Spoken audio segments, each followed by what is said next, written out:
안녕하세요. 지식두더지 김프로입니다. 이번 시간은 기술사 효용 가치에 대해서 좀 살펴보도록 하겠습니다. 어, 간단하게 한 장으로 요약 정리했거든요. 자, 기술사를 취득하면 현실적으로 과연 무엇에 쓰는데 어떤 혜택이 있는지 궁금해 하잖아요. 요요스까지는 일전에 동영상에서 올렸습니다. 한 번 더 이제 상기시키기 위해서 이제 올렸고요. 한번 보도록 하죠. 첫 번째 일자리가 많아진다. 고급, 고연봉 일자리, 과장급 이상. 진급, 일단 취직한 후에 기술사 라이센스를 취득하면 현재 과장이 있던 사람이 차장으로 진급한다든지 할 때 승진 가점으로 이용될 수 있다. 명함, 명함이나 검토서, 각종 보고서에 공식적으로 외부에 어떤 용역 자료라든지 이럴 때 기술사가 명기될 수 있다. 그다음에 자아실현, 내가 그 분야에서 최고 엔지니어다 인정받았다는 자아실현이죠. 그리고 전문직 대출, 요즘같이 은행 이율 높을 때 또 돈 연결해서 집을 사고 팔 때 이 돈이 조금 이렇게 아구가 안 맞을 때가 있죠. 이럴 때는 신용 대출을 할 수가 있어요. 기술사 자격증이랑 간단한 재직증명이면 신용 대출 가능합니다. 요게 주택담보대출보다는 이율은 좀 높지만 괜찮아요. 일종의 마이너스 통장인데 우대 대출이죠. 프리랜서로 업을 할 수 있다. 은퇴 후에 컨설팅, 재직 중에도 마찬가지입니다. 그렇게 허용해주는 회사들이 있어요. 물론 대기업이나 공공기관일 때는 겸직금지라는 제한사항이 있지만 일단 다용도로 이제 쓸 수가 있다는 거죠. 또 기술사 사무소도 차릴 수 있고 이러한 내용들은 이미 잘 알려져 있는 거고요. 댓글에 이제 어떤 분이 다 하셨듯이 자, 내가 기계직인데 딸 수 있는 기술사가 사실 손에 꼽히거든요. 예전에는 이제 산업기계기술사 이런 것도 많이 땄지만 요즘은 추세가 이제 공조냉동기계냐 건축기계냐 이쪽으로 많이 좀 쏠리고 있는 상황이거든요. 그런데 기술사 따는 것은 쉽지 않잖아요. 가성비가 나오냐 안 나오냐 궁금해할 거 아니에요. 그러니까 지식두더지 입장에서 한번 썰을 풀어달라 이런 의견도 있어서 한번 제작한 겁니다. 자, 저의 경우입니다. 저의 경우 공조냉동기기술사가 어떤 밸류를 가지고 있는지 실제 팩트와 향후 전망에 대해서 좀 논해달라 이런 입장이잖아요. 사람마다 틀립니다. 이런 기계기술사를 따서 장롱면허 돼 있는 사람도 있고 저보다 더 활용을 아주 잘해가지고 이걸 인생의 어떤 터닝 포인트로 삼은 사람이 있을 겁니다. 저는 저 나름대로 잘 쓰고 있어요. 나름대로.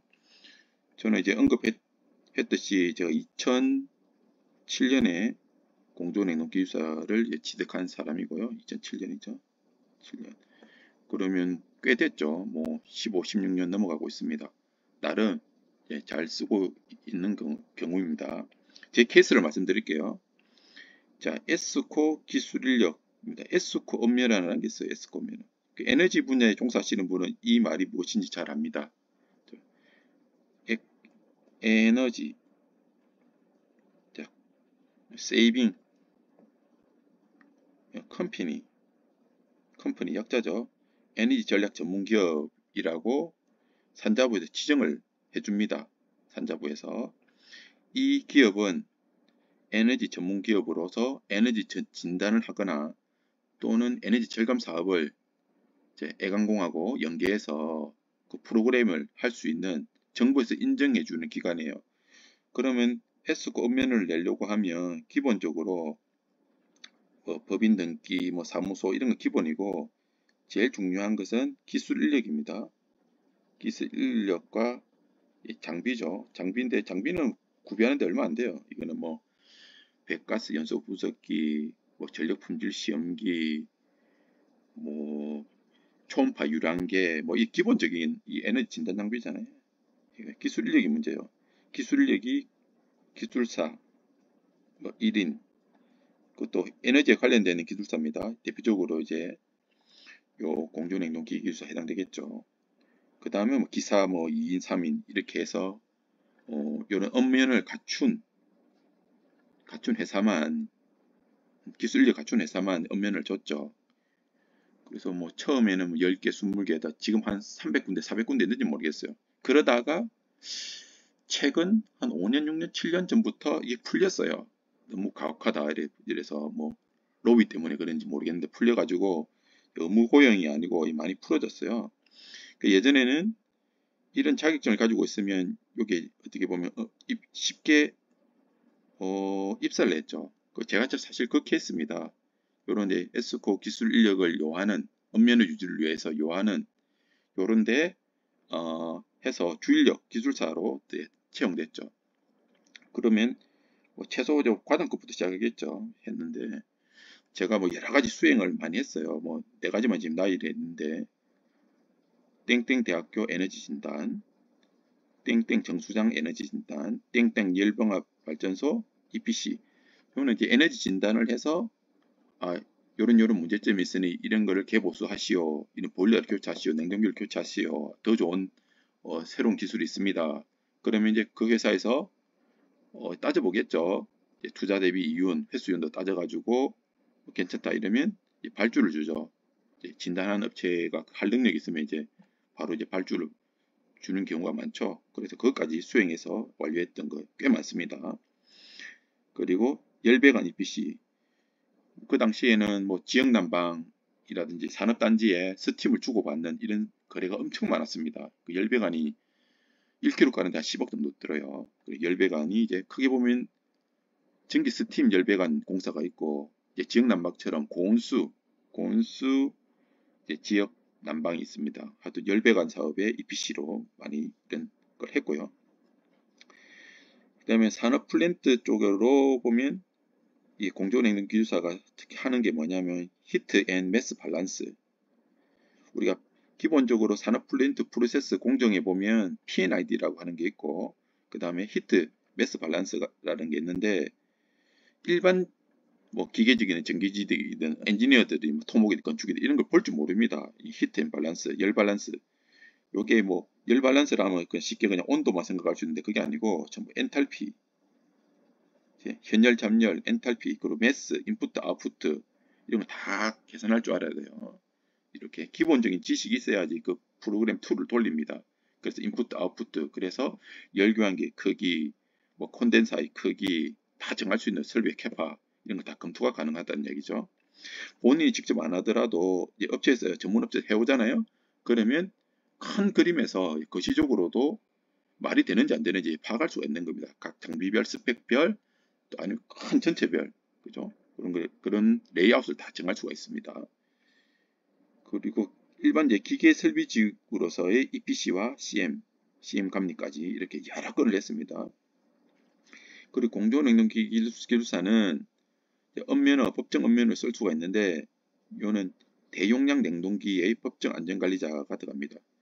우리가 냉동기 이라면 가스 기사, 가스 산업기사, 가스 기술사가 하는 게 아니라 얘는 공조 쪽에 속합니다. 그러니까 기계 분야의 공조기능사, 산업기사, 기사, 기술사가 냉동기를 선임합니다. 냉동기를 선임하는데 큰 대기업의 경우 뭐 가스 기사 이상 용량만 틀립니다. 가스 산업기사 이상, 가스 기사 이상인데 뭐 가스 기술사가 선임되어 있으면 좀 뽀대나겠죠. 그래서 큰 냉동 시설을 가지고 있는, 특히 뭐 반도체 같은 경우가 냉동기가 뭐 3000RT 30대씩 깔려 있잖아요. 뭐 그런데 법정 선임할 수 있는 자격증입니다.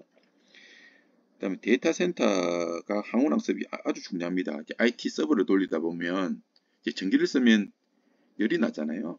그걸 이제 쿨링하는 게 키거든요. 우리 노트북을 오래 쓰다 보면 그게 데스크탑이든 어쨌든 뒤에 팬이 달려 있잖아요. 그 공랭지 팬이잖아요. 그렇듯이 항운항 서비 엄청 중요합니다. 그리고 뭐 데이터 센터뿐만 아니라 전산 유체 역학이 있잖아요. 공기나 물이나 이런 게 유체들은 눈에 보이지 않습니다. 사전에 전산 유체 역학 시뮬레이션을 해서 팬을 몇 개 달 것인지, 유동을 어떻게 할 것인지, 열광기를 어디에 배치할 것인지 설계를 다 하는 거죠.